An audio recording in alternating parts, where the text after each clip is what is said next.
अस्सलामुअलैकुम वरहमतुल्लाहि वबरकातहू।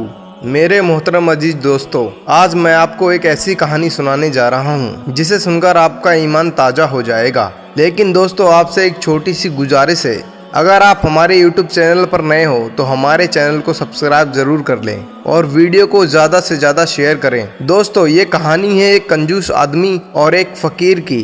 तो चलिए दोस्तों, कहानी को शुरू करते हैं। दोस्तों, चचा चमन मोहल्ले के एक सबसे कंजूस आदमी थे।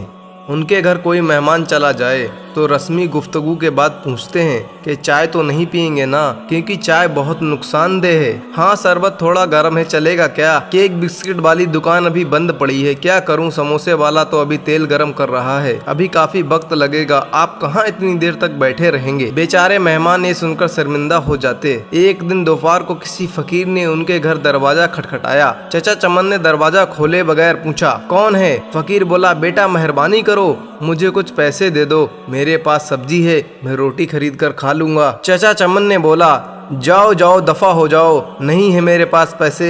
पता नहीं कहाँ कहाँ से ऐसे भिखारी आ जाते हैं मांगने के लिए, खाने से दिल नहीं भरता।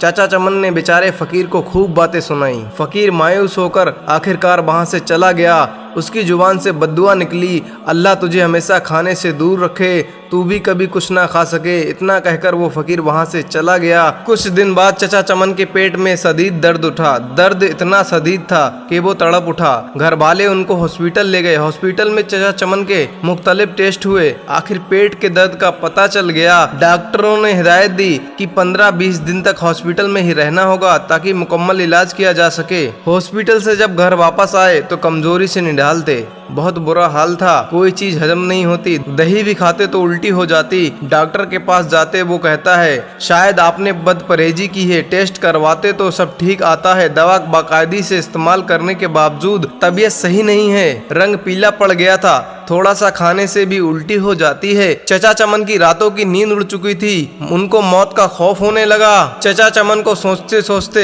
एक दिन नींद आ गई। ख्वाब में देखा कि पुलाव की डेग के पास बैठे हैं, वो सबको चावल बांट रहे हैं। सुबह उठकर चचा चमन ने घर वालों को अपना ख्वाब सुनाया तो उन्होंने मशवरा दिया कि गरीबों को खाना खिलाओ। चचा चमन ने खैरो बावर्ची को बुलाया और उससे पूछा कि पुलाव की 10 किलो की डेग पर कितना खर्चा आएगा। बावर्ची ने खर्चा बताया। चचा चमन 10 किलो की देग पर होने वाले खर्च सुनकर बड़े परेशान हुए, लेकिन फिर सोचा कि शायद खैरात करने से ही मैं ठीक हो जाऊं। उन्होंने इतवार की एक दोपहर को ये मुश्किल मरहला तय ही कर लिया। मोहल्ले के नौजवानों की मदद से मोहल्लेदारों और गरीबों को खाना खिलाया। चचा चमन अब काफी पुरसुकून रहने लगे, लेकिन जब उस फकीर का ख्याल आता तो फिर वही मनहूस दर्द शुरू हो जाता। कई दिन ऐसे ही बीत गए। एक शाम को किसी फकीर ने आवाज लगाई, अल्लाह के नाम पर दे दो बाबा। चचा चमन भाग कर गए, देखा कि वही फकीर खड़ा था जिसने उन्हें बद्दुआ दी थी। चचा चमन उस फकीर का हाथ पकड़कर अपने घर के अंदर ले आए। फौरन ही उन्होंने बड़े लड़के को होटल से कई किस्म के खाने मंगाने के लिए भेजा। कुछ ही देर में लड़का होटल से बहुत से खाने ले आया। चचा चमन और फकीर पेट भरकर साथ में खाना खाया।